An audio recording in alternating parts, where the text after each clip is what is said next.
Good night, itchy eyes. Good night, sudden sneeze. Good night to your symptoms of allergies. Xyzal is the allergy medicine you take before bed.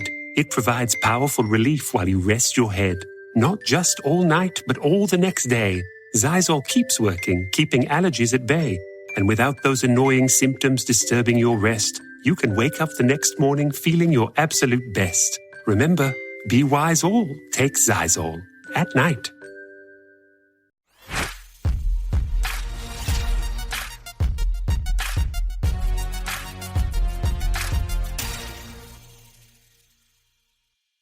Hey, this is William Tincup and Ryan Leary, and you are listening and hopefully watching Inside the C-Suite podcast.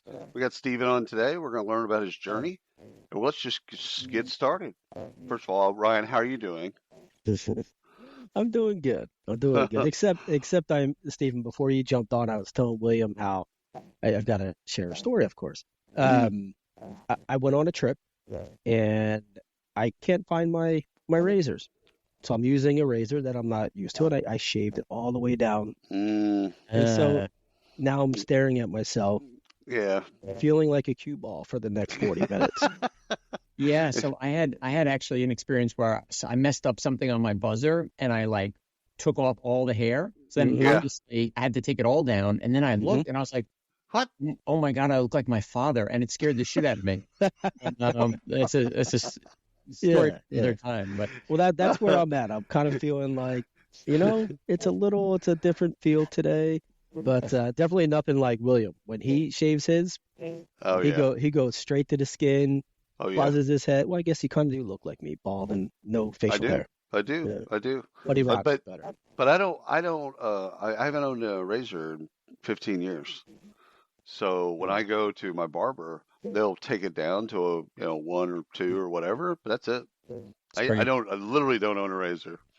When I started Journey, we started, and we'll talk about it, obviously. I started as a meditation company, and when we were fundraising, I had this big beard. I mean, for those of you not watching, it was probably 8 inches below my face. Oh my goodness! It was very on brand, right? It was really selling the story. That's right. This guy's got to be legit if he has a beard like that. 100%. Yeah, he's that guy. You're getting in position the whole bit. I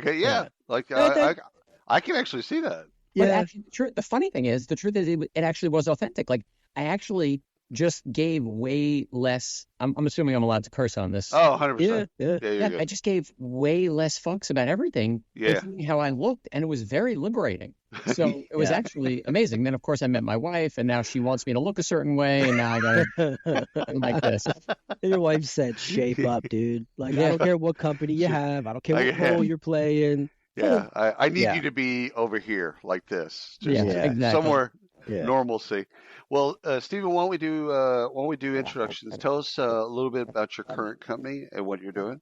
Sure. Yeah. So I'm the founder and CEO of Journey. We are a mental health company, specifically a proactive mental health company. So we help people to incorporate good habits on a day-to-day basis, all around behavior change and habit formation, so that they're able to live happier, healthier, less stressed lives. And we work with enterprise companies. So we support big organizations like Walgreens and L'Oreal and American Express to support their employees and their family members. So, Ryan, you got Go ahead. No, go for it. Go ahead. So we had a guest on yesterday, and he was talking, and he said, listen, it was a financial wellness. So different, tangential to you, but wellness.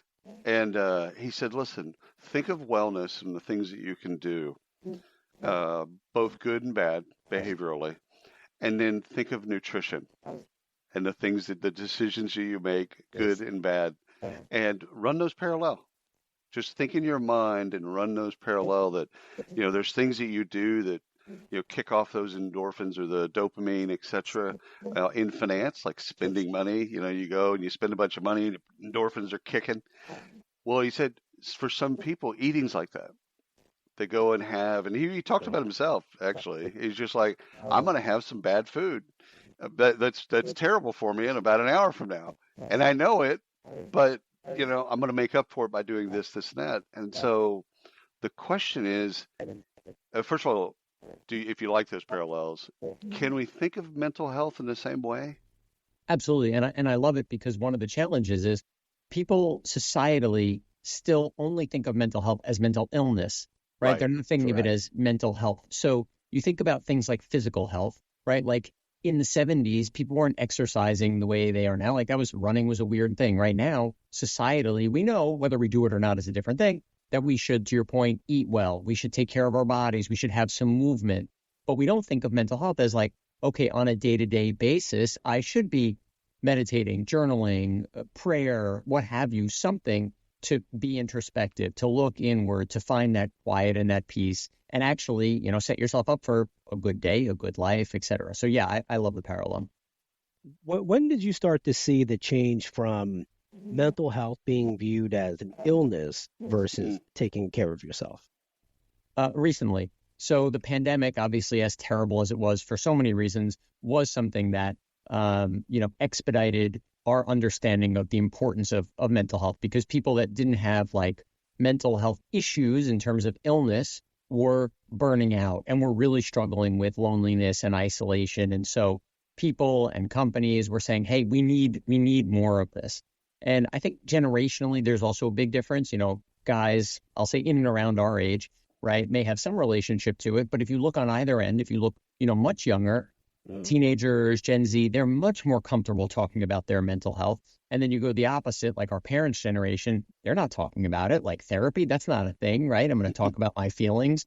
So I think we're getting better over the last few years. But I would say the challenging part is we're facing an uphill battle because the stressors continue, whether it's social media or, as we were talking about before we started, right, the election and mass shootings. And it's just like no shortage of hits on our brain. And so we need to have that in order to just kind of survive in the world we're living in.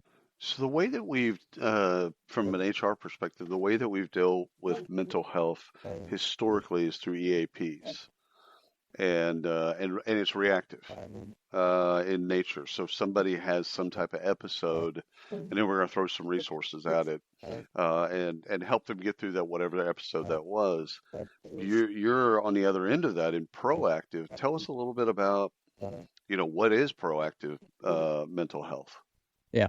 Well, it's about building, or in our case, we work through enterprise, right? So helping employees to incorporate mental health proactively on a day-to-day preventive basis, right? So the same way we're going to the gym and exercising so that we don't end up in physical therapy, right? We can have physical therapy when something goes really wrong. Same way we offer therapy, and that's available, and we want to make sure people have that, but we want people to have healthy habits.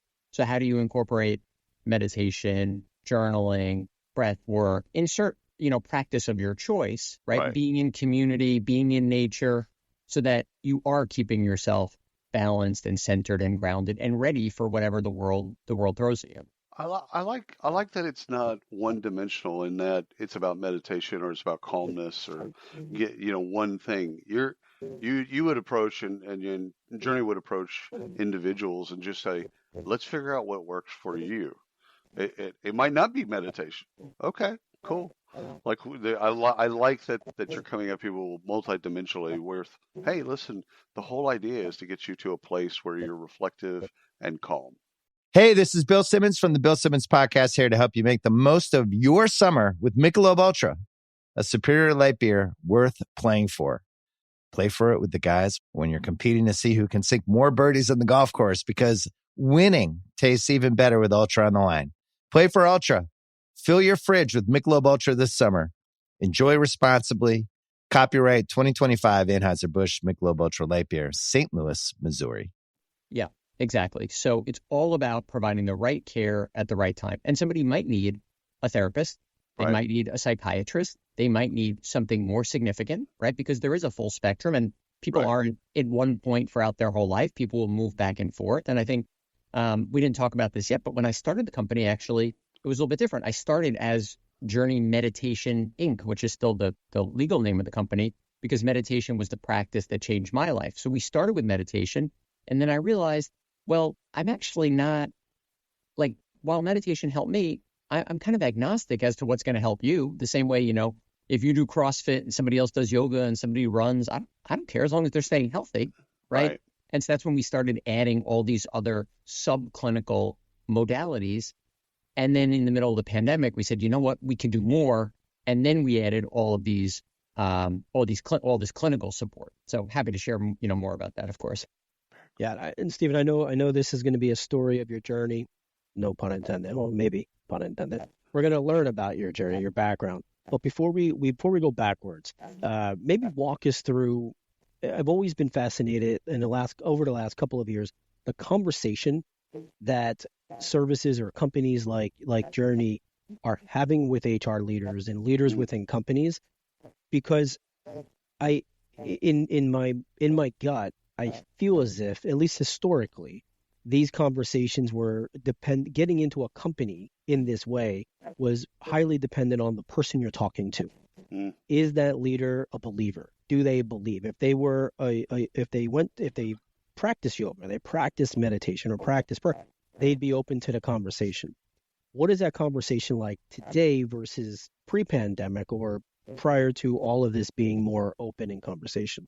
Yeah, it's a great question, and it actually ties into some of the business decisions we've made. So up until about 2 years ago, we still have, but our main product was called Journey Live, and it was a digital proactive mental health solution, and it complemented EAPs. And as you talked about before, EAPs, very traditional. Most people don't use them. They're reactive, et cetera.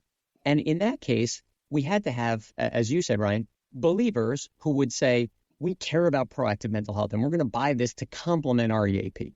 And that happened a lot during the pandemic. And then after the pandemic, priorities shifted. Companies were laying off people.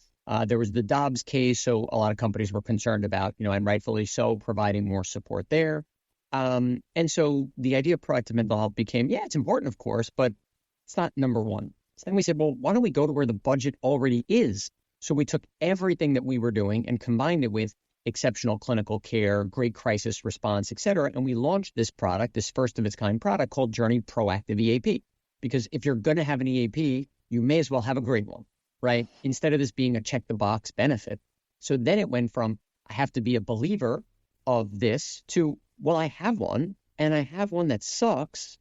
Why don't I have one that's actually awesome? One that's going to really help people and change the culture and support me as an HR leader, et cetera.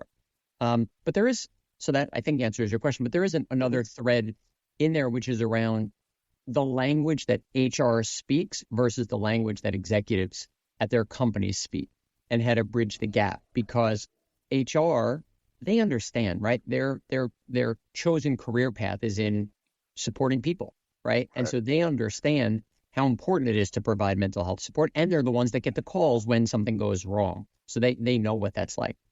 The executives, the CFO, that's not their world. They're doing a million other things, right? So even if they're a really warm-hearted person and intellectually they understand it, they're just not close to it. And so while HR might be talking about this is the right thing to do, we need to make the case to executives or help them make the case. This is going to reduce your healthcare spend. This is going to reduce turnover. This is going to reduce, et cetera, right? This is going to be a different conversation. Exactly.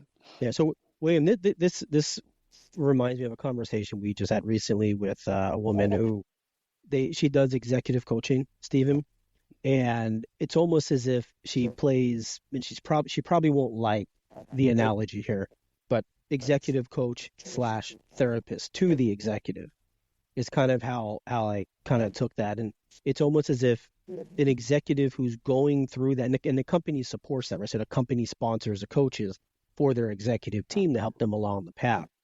I feel as if that is in the company already. The leadership's already experiencing that. They'd be more open to something like this. It's like they've signed off on that. Like your high potentials, your high performers, your executives.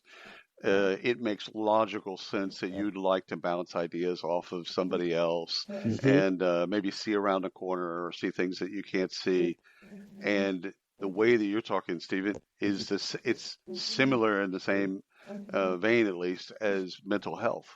Having someone that guides you through, and if for no other reason than just increased morale and productivity and less lost days at work and things like that, it makes financial sense. Exactly. Yeah. I mean, I don't need to convince most HR people that this is the right thing to do, and nor do I want them to try to convince the CFO that it's the right thing to do. There are certain cultures that obviously do that, but most of those have already taken action on this. This isn't a new problem, right? I want them to say it actually affects our bottom line if the first line of defense is a reactive program where people have spent 8 weeks spiraling and then they call and it takes them 6 more weeks to get care.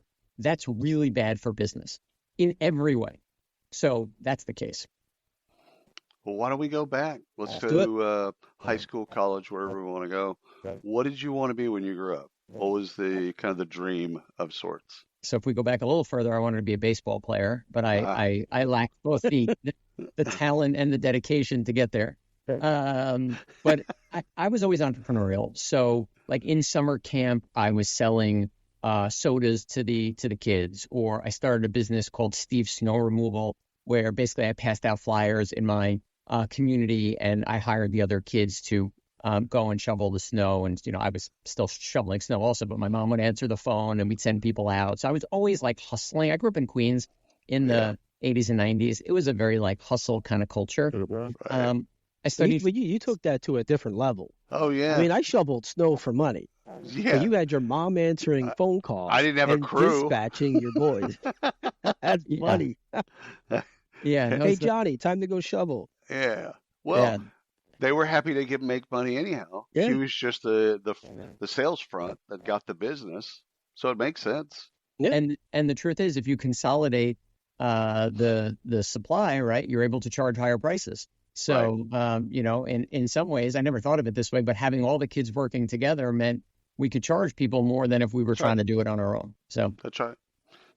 It's called collusion now, but don't worry about it. Yeah, the FTC is going to try to break up the monopoly. Exactly. Hopefully you pay taxes because they're coming back at you. Yeah. So what after that? Yeah, so it was always like doing random things in high school and college. When I was in college, I went to NYU, started throwing parties with a couple buddies, turned that into a company, ended up producing hip hop concerts, did actually quite large ones.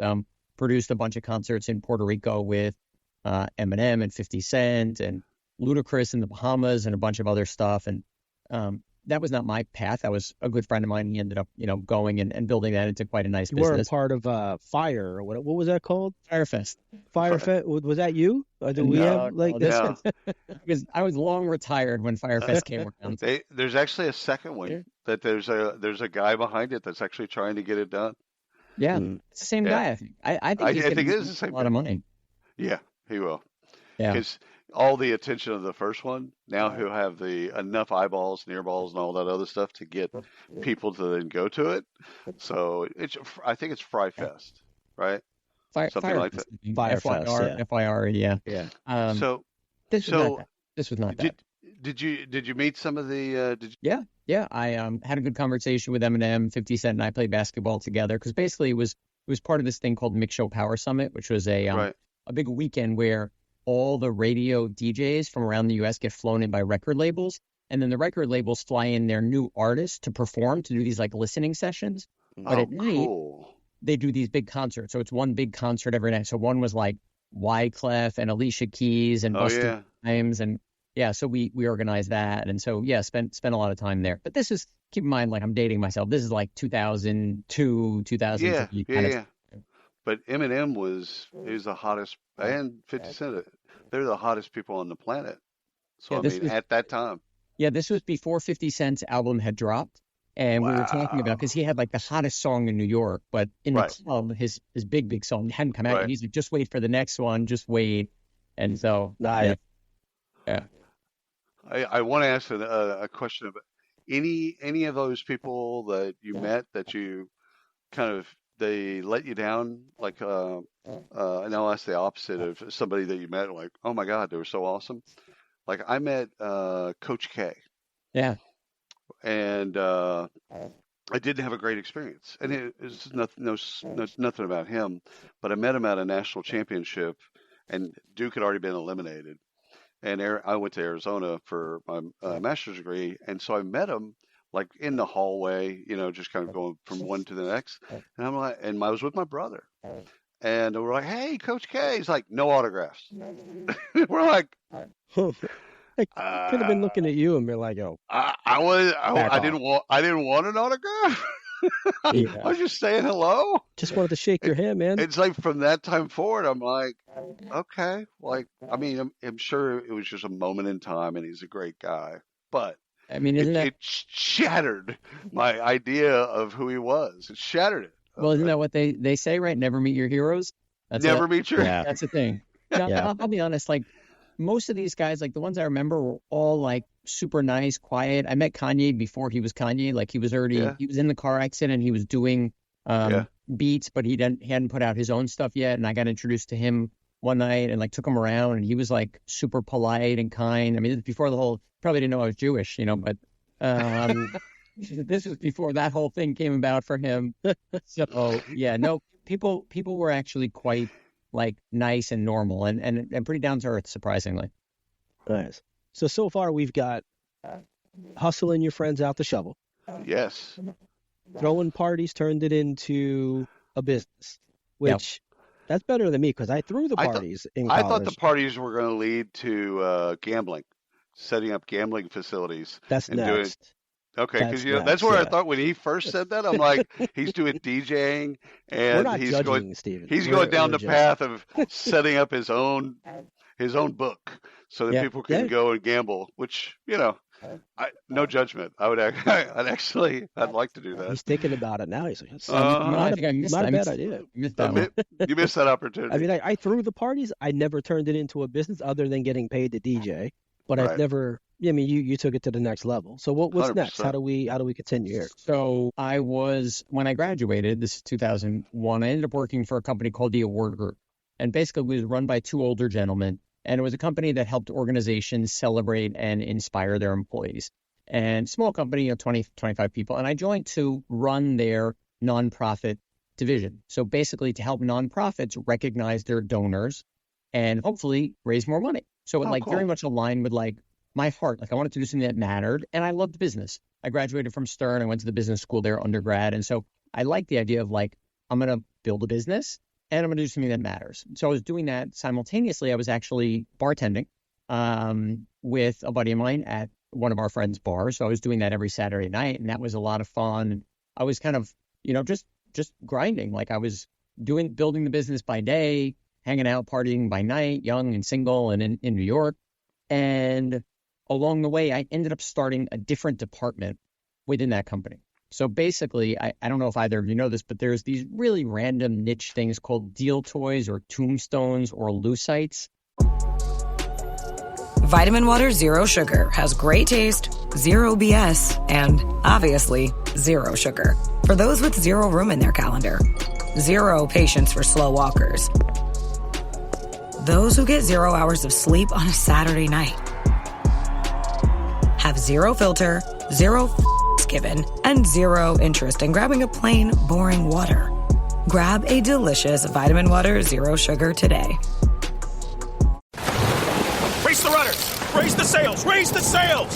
Captain, an unidentified ship is approaching. Over. Roger.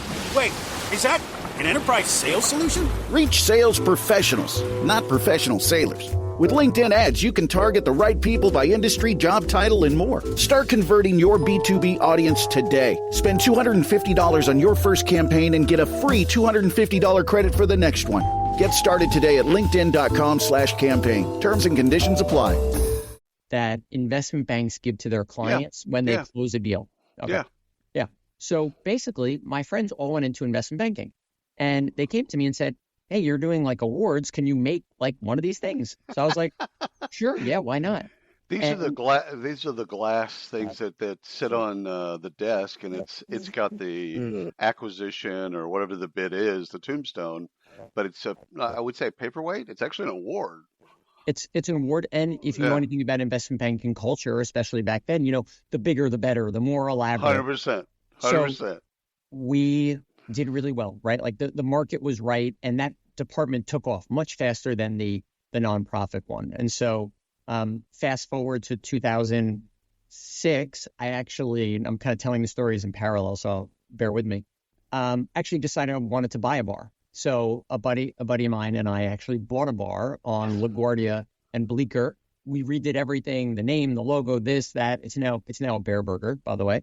But we had a great run. We took over the last 2 years of a 10-year lease. NYU was the leaseholder. They wanted like a proper restaurant. They didn't want like a college bar, post-college bar. Did that while simultaneously working at this company. So I was at this company, the award group. I had this department that I was running. Technically, I was running a few departments, but this was like my baby. I ended up purchasing it in a management buyout. So that was October 2007, peak of the stock market. Now, nobody knew it. It was, well, some people did, but they were way smarter than really. 100%. We've seen the movie. Yeah. Exactly. We had a bunch of good months, and then the market gave out. And of course, if you remember the financial crisis, there were no deals happening. Every bank was going into business. And we had this crazy non-compete with my previous bosses because of the fact that, like, I didn't have the money to buy that department. So they had to lend me all this money. So they were like, yeah, you can take the company, but you can't go outside of this very tight box of investment banking. Right. So what did we do? We cut costs really quickly. I had to cut my salary to next to nothing. Like, everything kind of came to a crashing halt. However, we read the market different than our competitors. So a lot of folks in this space had been in it for a long time, and they had thought they had seen things like this before. Oh, it'll, slow down, about not, holy shit, the wheels are falling off the bus. Right. Well, we ended up being positioned really well because we cut costs so quickly. And then we ended up consolidating the industry. So we rolled up the second, third, and fourth largest companies in the space, small companies, 5, 10 million in revenue, along with a few independents. And then when the market came back a few years later, we ended up opening offices in London, Sydney, Hong Kong, Montreal, and Taiwan. Capturing the financial markets, the different financial markets around the world. Exactly. Yeah, working with, UBS and Goldman and Bank of America in Hong Kong, in Singapore, in Shanghai, et cetera. Oh, that's cool. Yeah, so I can pause there. I can keep rolling today. Well, you just kind of glossed over that you graduated from Stern. For the audience, Stern's Business School at NYU is like one of the best business schools in the country. So he just kind of ran through it really quickly. I just want to make sure the audience has the edification of like it's a humble. It was a humble thing. He kind of just went through it really quickly. How was owning a bar? Really fun. And we had a partner who was the sort of operator who was not the most honest. And that's hard in a cash business when people are young and they're drinking. And there's young men and young women around. And so financially, it didn't work the way we wanted to. Like, we were massively successful in terms of bringing in people because we had been doing that at our friends' bar. So we're like, let's just bring them all over here. So we didn't make TLDR. We didn't make any money, but we had a hell of a lot of fun. Yeah. I can see that. Yeah, so this was like almost a bar rescue episode. Yeah, exactly. Essentially, yeah. I've always, it always, and I know it's scripted. I know it's TV, but the amount of people that get into bars at scale with zero experience just blows my mind. Same thing with restaurants. And restaurants. Yeah. I was going to say the same thing. You see restaurants popping up. I mean, where I am in the West Village, all the time they pop up. Another one closes. I mean, it's a dream, right? You want to cook for people. You want to create that environment. You want people to drink and break bread. It's very human. But the business part of it is really challenging. Yeah. You've got to have somebody, a partner like y'all did. Unfortunately, that person wasn't a great partner in that way. But you got to have a partner that just isn't the partier. Is not, he or she is not doing that. They're managing the P's and Q's and scheduling and making orders come in and keeping costs down. You almost need a dork, if you will, that runs the business so that the other part of the business can be great. Yeah. So, Stephen, up until this point, let's take a pause here. Until this point, you've seemed to have been going up, all success. How's your mental health? No. We haven't gotten there yet. Where? So you came out of school on fire. But where's that drive come from? Where's that motivation? Where are you finding that drive? Yeah. So I actually came out of school and didn't get a job immediately. I had like a random finance job where I had actually moved home and was living in Queens. I was very heavy, so I lost 85 pounds back then. People always ask if it's tied to my mental health practice, which is not. I was very, very heavy and just wasn't in a great place back then. But growing up, I grew up in a town called Douglaston, which for those people that know Queens are like, oh, that's Long Island. Well, no, it's not. It's Queens, right? It's on the border. It's right there. When I went to school, I went to school in Queens. Like my high school had 4,500 kids. When I went to camp, I went the other way to a fancy rich camp because my mom worked there. My mom like literally drove the school bus, the camp bus, and I was like the bus counselor. And so I grew up close to, but not having money, right? Like everyone in my family was very wealthy except my actual family. Like my uncle was Love that. Yeah. Yeah. It's like we'd go to my uncle's house for the holidays and it would be amazing because it would be beautiful. And then we go back to my house and like my dad was always in and out of work. My mom was a school teacher. Like sometimes the electricity would go out because we hadn't paid the bills. Like it was like, not ideal. Right. And so I just kind of wanted to have a better life. Like I saw that. And again, part of it was the culture, right? It was like the 90s and, Biggie and Puffy and this and that. And like being around entrepreneurs and the business part, being around the societal part in Queens and also seeing that. But one interesting thing that I learned really early on, and this is like fascinating given what I do now, is that the rich people weren't any happier than my middle class friends in Queens, in Middle Village. Right. So that was kind of like that's kind of weird. Money doesn't buy happiness. Yeah. It's ironic. It gives you a peace of mind, but it doesn't buy the happiness. I think, I've thought about this with like people that come into a lot of money fast, whatever that may be, and they don't know what to do with it. Let's say you've just never had money and all of a sudden someone dies and all of a sudden now you've got $10 million. I've seen so many people with this in my life that they just blow it because they never had money. So they didn't know what to do with the money. And so like going to a financial manager or doing like the wealth management or any of that, I'm going to go buy a truck. like people doing, and it's just because that was what they grew up with. They didn't have money and they got money and then they just went through it, burned through it. To take it to another extreme, there's a story. I think it's in a Sebastian Junger book, but I'm forgetting. But it's basically about a person goes and lives with an indigenous tribe, and the tribe has really high bouts of disease and things like that, and a life that we would look at and say, oh, that's really challenging. These people are extremely happy. And he asks him, like, how are you in spite of all these things? And he's like, well, we belong to the land, we belong to each other, we belong, and in our lives, we tend to be living these separate lives and we make a lot of money. I mean, some people, right? Hopefully, if that's your aspiration. And then you end up like, is this it? Like I did all this and that's it. Yeah. So there's a story about Red Cloud that in the late 1800s, there was back east, there was a bunch of people mostly women that wanted to raise money for the Indians. So they would raise money and they would buy all this stuff, lamps and paintings and just all this beds and all this stuff. And they took a train ride out, met Red Cloud, and he's with the tribe, super humble, and they give him all this stuff. And then they leave because, they thought they had done something really, really cool for Red Cloud and the tribe. And then they come back in a year and Red Cloud's like in a shanty of a hut and he doesn't have any of the stuff that they gave him. And they're like, what's up? Like we gave you all the stuff because you're a chief. He goes, I'm a chief because I don't have stuff. That's the reason I'm a chief is I give other people things, not because I have things. The peace comes from not having those things and helping others. And it's like they didn't get it, so they didn't come back next year.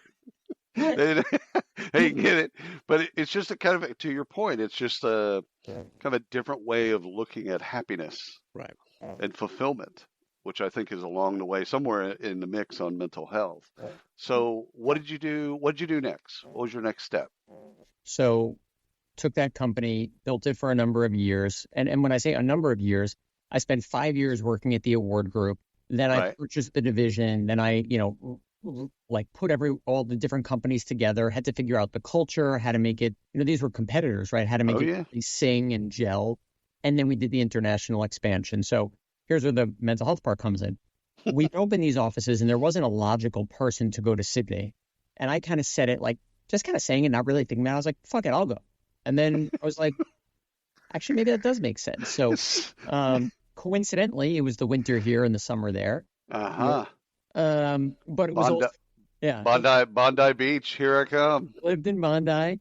But it allowed like the managers who had been there for a long time to kind of step up even more because I was gone, right? I was, 12, 13, 14 hours away.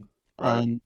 But I didn't realize how good it would be for my mental health. I wasn't thinking about that at all. All I was thinking is, let's go open an office in Sydney and it's sunny there and I'll go for a month and I'll come back. And then a month became 2 and then 3. And then after 6 months, I was like, okay, this is a bit, it was like I actually have a full company and this is working in an office. I'm surfing every day. Plus, oh, by the way, the women in that part of Australia are gorgeous. So it was really nice for a lot of reasons. Yeah. And then I'll tell you because it's funny. What's the title? Well, this is the thing, right? Like I feel like that was a cue to ask. It was a cue to ask because 100%. When I tell the story, people are always expecting it to be like this ancient text, like I dust it off like Indiana Jones. It's Buddhism for dummies. Buddhism for busy people. There you go. Yeah. Actually, I can see that. I mean, I haven't read the book but I can see that because breaking things down and making it bite-sized so that people can come in and get a chapter, learn instead of trying to read the whole text and understand everything. I can see that. Actually. Yeah, it was great. It was about a married guy who like found Buddhism and it really changed his life. And so for me, the meditation part was really helpful. Right. And one thing that I'll tell people is like the difference for me in my life between being heavy, like 85 pounds overweight, and now is not as significant as it was before I meditated and once I was meditating. Like that change was even more significant than losing almost 100 pounds. So that's how profound it was for me. Were you practicing as you grew up? Were you practicing? Like, did y'all go to temple and things like that? Because the question is more about prayer. We were traditional Jew-ish New Yorkers. Yes. I'm traditional Catholic-ish, so I'm familiar with this concept. I like that. You go Jew-ish. like 2-3 times a year. Yeah, now we're right. The holidays because it's about family. But no, I think at that point, I'm in a different place now, actually, but I think at that point, I was not like really believing in God or anything like that. Right. Nor am I Buddhist. Like that's not my jam. But what I found was there was actually like really practical lessons in there around suffering and peace of mind. And there's a path and there's a way. And so because it was intellectual, it wasn't like the stuff I learned growing up, which was like, you can't eat cheeseburgers. By the way, I had 2 cheeseburgers last night. We didn't follow any of it. So it was like, well, this is not helpful. So it was not religious at all for me. It was really just, this is a guide to live life. But the meditation was the like interactive part, right? The part where it came to life for me. Who are your mentors as you're coming up? Not necessarily personal, or it could be personal, your choice. But who are your mentors as you're going through this journey and building, and now I'm assuming about to get into journey itself? There's another step or two along the way, but yes, go ahead. Yeah, it's a wide range. When you first started the question, I immediately thought of my uncle, who I mentioned before. That's my mom's brother, who in many ways was like a father figure to me. And what he had built as a business owner was really impressive to me. So growing up, being able to, I don't want to say see that, but see his success was nice. As I got older, it became all the kind of traditional CEOs that you would look towards, like the Jack Welches, right? Now, obviously, I'm dating myself of the time. But then when I started to get into meditation, it was people like Jack Kornfield, who I went on a retreat and was like more of a fanboy there than when I met, all those rappers that we talked about before. Because of the way he moves through the world is very aspirational for me. I want to be really equanimous, where I'm not getting upset about work things or things with my wife. I want to be really patient. I want those qualities that I didn't grow up with. I mean, we all have them, right? But that wasn't what I nurtured. I nurtured my hustle or my ability to communicate or my ability. But some of those things, I don't know if they're deeper qualities, but different qualities, let's call them. Those are the people who really inspired me. While you're going through this process, how did you change as a leader and as a manager of talent, of people? It's a really good question. I think everything just slowed down a little bit. Right. There was a line that I had read in 7 Habits of Highly Effective People, probably a decade before that, which was, you want to be efficient with things and effective with people, right? So if it's a thing, I want to move through it quickly. Huh. It's a person, I want to be effective. But I never really like got it. Right. But then I started to just like slow down. I don't want to say calm down because that's has the wrong feeling to it. But just like where I could be with you and be more present and not have to like rush on to the next thing. But it's still, I mean, here we are, I started Journey February will be 10 years. I was meditating for a bunch of years before that. It's still a challenge. Like it's still very ingrained in the, go, go, go, let's do things. But it helped as a leader a lot. And I will say one other thing. When I started the company, I was very concerned that if I started a company around this thing that was like deeply personal to me, it would kind of ruin it. Like if I was like, I'm a long-suffering Mets fan. Like if I went to every day, it would take away the joy of Go Phils. Yeah. Well, it's better than me. I was about to say, is this a Mets, Jets, Nets thing? Like, are you all in on all of them, or did you just Mets? I'm Mets, Giants, Knicks, and Rangers. I don't know if that's better. Go Birds. I mean, but long-suffering Mets fan. I totally understand. So totally get it. I mentioned this because I thought that starting a meditation company, obviously now a mental health company, would take away some of my joy. But what it actually did, going back to your leadership question, is it made me raise the bar for how I showed up in the world. Because if you're running a mental health company, you probably want to, or if a meditation company, want to show up and have a culture that's different than if you're working in finance or working in energy trading or working in, and the people who gravitate to that also have a higher bar for what they're looking for. So that was a big step of like, okay, I actually have to elevate in how I'm showing up. Is that difficult to do? No, it wasn't then. It's difficult to be consistent with it. Yeah. It's intentionality. Like, the intentionality is, for me, that's the hard part, is being intentional and not letting my natural reactions take over. And like I said, calming, slowing myself down, because I make decisions really fast, and that's great and not great simultaneously. So I find that focusing on intentionality has actually helped me slow down. Yeah, I think I agree with that completely. I think the part that's hard for me is, and I don't know if either of you guys are married, but it's like one of those things where it's like you react to something in real time, and then you're like, oh, I didn't really handle that well, and maybe you remember, maybe you don't, maybe you clear it, maybe it wasn't even a thing for you. But if you're married, you'll appreciate this, right? 4 years later, you're like, remember that Tuesday when you said that thing? And you're like, wait, what? Like yesterday? Yesterday Tuesday? No, 4 years ago Tuesday. You said I spent too much money on scotch. Right. Yes. So it's like people remember. On a serious note, people remember things, right? So it's the consistency part. Like it's not when the three of us are sitting and talking about it. It's on the field, in the arena. Those times to actually still show up the way I want to. That's where it's hard. Where did you meet your wife? Or at what point in the journey did you meet your wife?